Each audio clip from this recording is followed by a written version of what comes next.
நம்ம சேனலில் போஸ்ட் பண்ண எம்டி சால்னாக்கு நிறைய கமெண்ட்ஸ் இன்ஸ்டாகிராம் ஆகட்டும், யூடியூப் ஆகட்டும் அண்ட் பர்சனலாக டிஎம் பண்ணி கூட நிறைய பேர் அக்கா நான் இன்றைக்கி ட்ரை பண்ணி பார்த்தா சூப்பராக வந்துருச்சுன்னு இன்னும் வரைக்கும் சொல்லிட்டு இருக்கீங்க. ஸோ உங்களுக்காக இன்னொரு சூப்பரான ரெசிபி முட்டை சால்னா எப்படி செய்யுதுன்னு பார்த்துடலாமா? இப்போ ஒரு குக்கரில் எண்ணெய் சேர்த்துட்டு பட்டை, லவங்கம், ஏலக்காய், 1 ஸ்பூன் சோம்பு, பொடியாக கட் பண்ண 2 மீடியம் சைஸ் வெங்காயம், 2 பச்சை மிளகாய் சேர்த்து வதக்கி விடுங்க. இது வதங்குற நேரத்தில் நம்ம ஒரு பேஸ்ட் அரைச்சிடலாம். அதுக்கு ஒரு மிக்ஸி ஜாரில் 1/4 கப் தேங்காய், 1 பச்சை மிளகாய், 1 ஸ்பூன் சோம்பு, 1 ஸ்பூன் மிளகு, 1 டேபிள் ஸ்பூன் பொட்டுக்கடலை, 10 முந்திரி பருப்பு சேர்த்து அரைச்சி எடுத்துக்கோங்க. வெங்காயம் நல்லா வதங்கின பிறகு 1 ஸ்பூன் இஞ்சி பூண்டு பேஸ்ட் சேர்த்து வதக்கி விட்டுட்டு ஒரு பெரிய தக்காளியா கட் பண்ணி சேர்த்துக்கோங்க.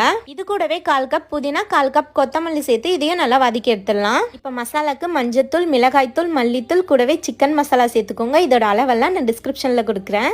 இப்போ நம்ம அரைச்ச பேஸ்ட் சேர்த்துட்டு இதை வதக்கி விட்டுட்டு நம்மளுக்கு எவ்வளோ தண்ணி தேவையோ அந்த அளவுக்கு தண்ணி சேர்த்துக்கலாம். இப்போ ஒரு கொதி வந்த பிறகு ஸ்லோ ஃப்ளேமில் வச்சுட்டு 3 முட்டையை உடைச்சி இதில் சேர்த்துருங்க. இப்போ ஸ்லோ ஃப்ளேம்லேயே வச்சு 3 விசில் விட்டு கடைசியாக கொத்தமல்லி தூவி இறக்குனீங்கன்னா சூப்பரான முட்டை சால்னா ரெடி. கண்டிப்பாக ட்ரை பண்ணிவிட்டு எப்படி இருந்துச்சுன்னு சொல்லுங்கள். நாளைக்கு பார்க்கலாம். டாடா பாய்.